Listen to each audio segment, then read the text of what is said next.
ನನ್ನ ಲೈಫಿನ ಮ್ಯಾನಿಫೆಸ್ಟೇಷನ್ ಜರ್ನಿಯ ಒಂದು crazy recent experience ನಿಮ್ಮ ಜೊತೆ ಶೇರ್ ಮಾಡ್ತೀನಿ ಕೇಳಿ.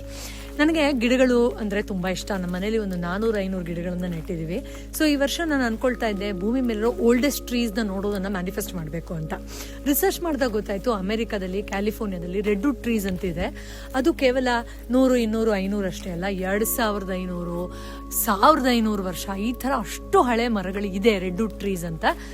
ಮತ್ತು ಅದು 300ರಿಂದ 360 ಅಡಿ ಎತ್ತರದ ಇರುತ್ತೆ ಅಂತ. So here I am in San Francisco, redwood trees forest ಅಲ್ಲಿ ಅದನ್ನ ಮ್ಯಾನಿಫೆಸ್ಟ್ ಮಾಡ್ತಾ, ಎಕ್ಸ್ಪೀರಿಯನ್ಸ್ ಮಾಡ್ತಾ ಆ ಡಿವಿನಿಟಿನ. ಏನಿದು ಮ್ಯಾನಿಫೆಸ್ಟೇಷನ್ ಕನಸನ್ನ ಈ ರೇಂಜ್ಗೂ ನನಸು ಮಾಡ್ಕೊಳ್ಳಬಹುದಾ? Yes, it is possible. ನಮ್ಮ 21 ಡೇಸ್ ಮ್ಯಾನಿಫೆಸ್ಟೇಷನ್ ಮ್ಯಾಜಿಕ್ ಪ್ರೋಗ್ರಾಮ್ ಅಲ್ಲಿ ನೀವು ಕೂಡ ಸೇರ್ಕೊಂಡಿದ್ರ ಬಗ್ಗೆ ತಿಳ್ಕೊಳ್ಬಹುದು. ಡೀಟೇಲ್ಸ್ ಇದೆ ಡಿಸ್ಕ್ರಿಪ್ಷನ್ ಮತ್ತು ಕಾಮೆಂಟ್ ಬಾಕ್ಸ್ ಅಲ್ಲಿ. Enjoy the redwood forest.